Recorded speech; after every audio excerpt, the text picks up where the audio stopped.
പിന്നെ എന്താ ഇനി പോകുന്നേ? ഇനി ആകെ 2 ദിവസം. കുഴപ്പമില്ല, ട്രെയിനിൽ ഇരുന്ന് കുലുങ്ങിയിരുന്ന് എഴുതിക്കോ, അതേ പറ്റി വരും. എത്ര ദിവസം കൊണ്ട് അറിയാന്നറിയോ? ഹോംവർക്ക് ഒരു കിൻഡല് കിടക്കുന്നു ഇനി എഴുതാൻ.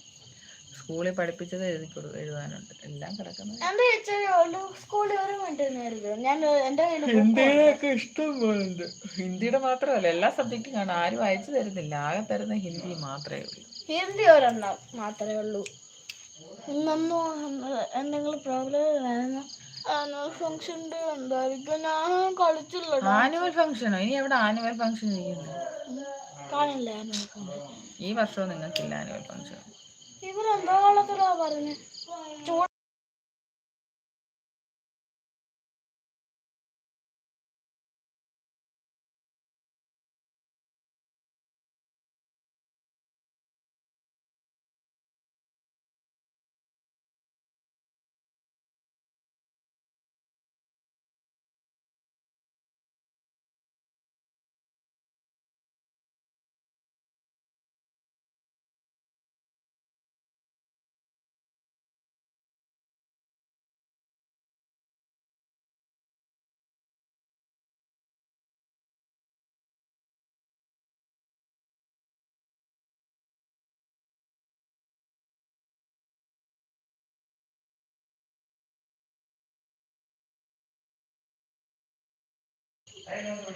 എല്ലാരും പോയോ?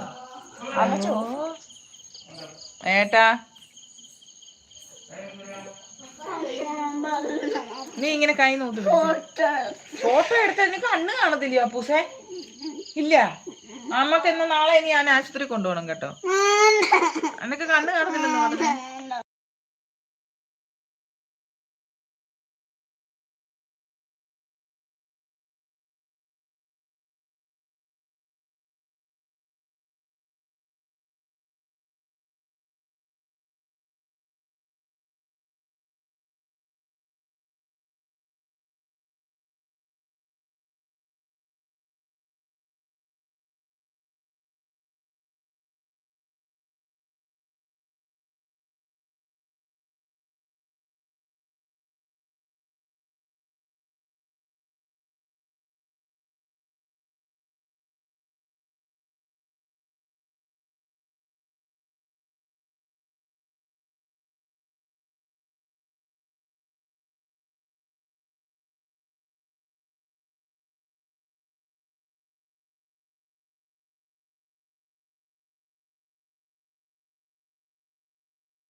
ഞങ്ങൾ ഫെബ്രുവരി നിങ്ങൾ നാട്ടിൽ പോകുന്നുണ്ട് അല്ലേ? എത്ര ദിവസത്തെ അവധി ഉണ്ടോ?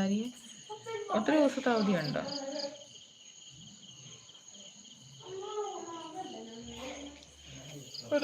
ഇവിടെ ബയോഗ്രഫറിന് വേണ്ട 6-ാം തീയതി അങ്ങാണ്ട.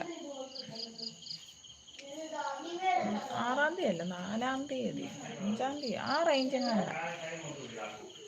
ശിവരാത്രിക്ക് പോവാണോ നാട്ടില്? ഹരിബ്രോ എന്താണത്? എന്തുവാ പെൻഗിന്? പിന്നെന്താണ് പ്രത്യേകിച്ചൊന്നും ഇല്ല, ഇങ്ങനെയൊക്കെ പോകുന്നത്. എനിക്ക് വയ്യായിരുന്നു, ഒരു ഫുഡിൻ്റെ പ്രശ്നം പറ്റി, കല്യാണത്തിന് പോയി. അതിൻ്റെ ആ ഒരു എരിവ് ഇപ്പോഴും വയറ്റിൽ നിന്ന് മാറിയിട്ടില്ല. ഒരു തീ പോലിട്ട് ഒന്നും നമുക്ക് എരിയത്തില്ലേ വയറ്, അതേ ഒരു ഫീലിൽ ഇരിക്കുകയാണ് ഇപ്പോഴും, വിട്ടുമാറിയിട്ടില്ല. എന്നാലും വലിയ കുഴപ്പമില്ല. ഇന്നലെയൊക്കെ എനിക്ക് തീരെ വയ്യായിരുന്നു. ഇന്നലെ വൈകിട്ടൊക്കെ, രാത്രിയൊക്കെ കുറച്ച് കുഴപ്പം, പക്ഷെ ഇന്നും വലിയ കുഴപ്പമില്ല.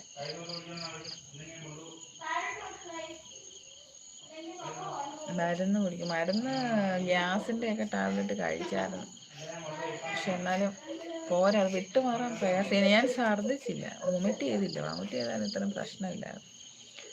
രാവിലെയൊക്കെ കുറച്ച് നോക്കി വരുമോന്ന് അറിയാം, പക്ഷെ ഒരു രക്ഷയില്ലായിരുന്നു. എടാ, ഇത് എന്തുവാ അപ്പൂസേ ഇത്? ഇനി ഇവിടെ ഉരുണ്ട് വീഴാനാണ്.